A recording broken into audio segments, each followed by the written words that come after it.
Bel Air was introduced in 1950 as the two-door hardtop sport coupe version of the standard Chevrolet. Starting at over $1,700, it was easily $300 more than the base sport coupe. First-year sales were over $76,000, and it was 198 inches long on a 115-inch wheelbase and weighed around 3,400 pounds. Most used a 3.5-liter 217 straight six with 92 gross horsepower, or 85 net, backed by a 3 on the tree. But there was an optional 3.9-liter 235 with 105 gross horsepower, or 98 net, backed by a 2-speed Power Glide automatic, which could exceed 80 miles an hour, making it more than 5 miles an hour faster than the smaller engine version, which was quicker by half a second, doing the quarter mile in under 22 seconds, thanks to its manual transmission. Changes would be minimal over the next couple of years, but the line would be revised for 1953. The Bel Air became Chevrolet's top trim level and was used on all body styles, including the sport coupe, convertible, 2- and 4-door sedan, and wagon, pushing sales well over 500,000 for the year. The 235 became the only engine, providing 108 gross horsepower with the manual and 115 horsepower with the automatic. Features included additional chrome trim, inside and out, carpeting, and full wheel covers, with optional power steering, power brakes, power windows, and power seat. And again, changes for 1954 were minimal, but horsepower was up to 115 and 125. The cars were restyled for 1955 to provide a sportier feel, down to 196 inches long and 3,300 to 3,500 pounds. There was a new 2-door Nomad sports wagon, although it was technically its own model. The 6 was up to 123 to 136 horsepower, but there was a new 4.3-liter 265 V8, providing 162 to 180 horsepower. When equipped with the new overdrive 4-speed, it was a low 17-second car, able to exceed 100 miles an hour. For 1956, styling was made more conservative, but the fuel filler was hidden behind the taillight, and there was a new sports sedan and 4-door hardtop. The 6 now provided 140 horsepower, and the sportiest version of the V8 was up to 225 horsepower, putting the car in the low 16s, and top speed was nearing 115 miles an hour.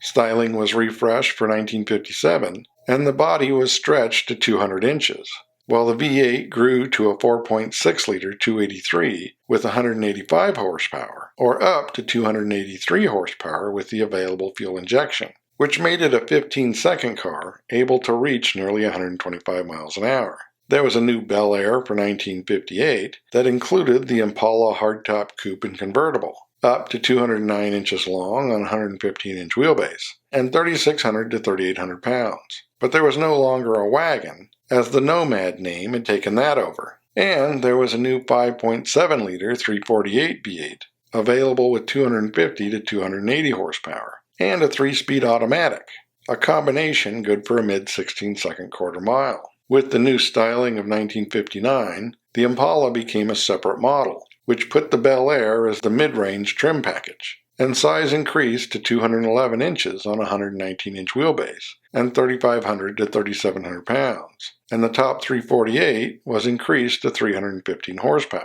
Then to 335 horsepower for 1960, meaning that with the close ratio 4-speed, it was a mid-15-second car able to reach nearly 130 miles an hour. But the fuel-injected engines were gone. The new styling of 1961 shortened the car by 2 inches, bringing back the hardtop coupe to the line.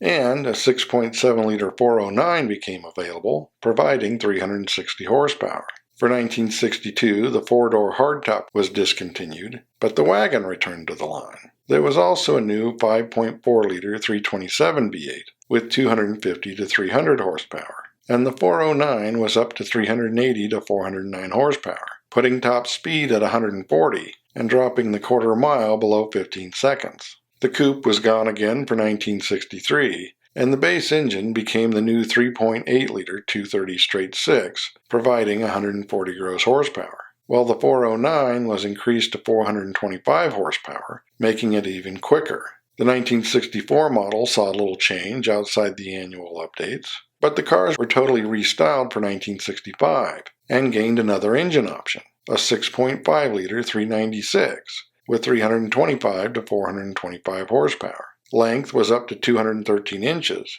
and weight to 3,500 to 4,400 pounds. The base six-cylinder grew in size for 1966 to a 4.1-liter 250 with 155 gross horsepower, and the 3-speed Hydromatic became available. Also new was a 7-liter 427, producing 390 to 425 horsepower, making it a mid-14-second car capable of more than 140 miles an hour. The facelift of 1967 gave the car more curves, and for 1 year only, the triple taillight treatment of the Impala. The cars were an inch longer for 1968, and the new safety features included marker lights and shoulder belts. There was also a new 5-liter 307, rated at 200 horsepower and 17 miles per gallon, only 1.5 less than the 6, but it was gone again the next year, when the 5.7-liter 350 became available, offered in 255 to 300 horsepower tunes. The 1969 model also got a wraparound front bumper, and the wagon grew to 218 inches long. 1970 saw many changes. There was no longer a wagon, at least from the U.S. market. The 350 became the base V8, as both the 327 and the 427 were gone. But there was a new 265 horsepower 6.6-liter 400, and the new 7.4-liter 454 with 345 to 395 horsepower. But they were only available with an automatic. Still a mid-15-second car, able to do nearly 135 miles an hour. The cars were restyled once again for 1971, up to 217 inches long on 122-inch wheelbase, and 3,900 to 4,300 pounds. Engines carried over, but with the newer top-of-the-line Caprice model and the discontinuation of the Biscayne, the Bel Air became the base package, just in time for the move to net horsepower ratings, 110 for the 6, and putting the 350 at 165, the 400 at 170 to 240, and the 454 270. The 1973 model would be the last American full-frame, full-size car to be offered with a manual transmission, and the wagon once again returned to the line, while the 6 was dropped at the end of the year due to poor sales, just in time for the fuel crisis. So for 1974, engines were the 350 and 145 to 160 horsepower tunes, the 400 and 150 to 180 horsepower tunes, and a 230 horsepower 454. And 1975 would be the final year of the two-door in outside markets. In 1976, the last year of the Bel Air itself. In the U.S., that is. In the Canadian market, the Bel Air name continued on the new downsized Chevrolet.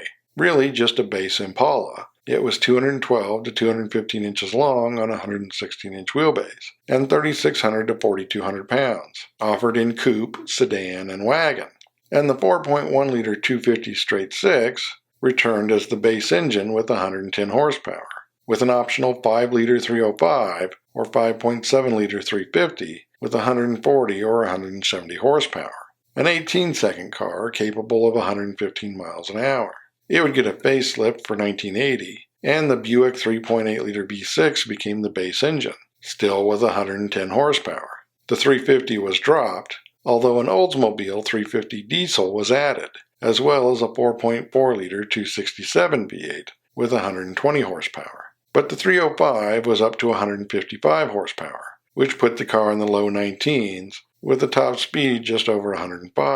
1981 would be the last year, and although GM has revived the name on some concepts, it's unlikely to be brought back as a regular production model. So as always, thanks for watching. Don't forget to comment below and like and subscribe.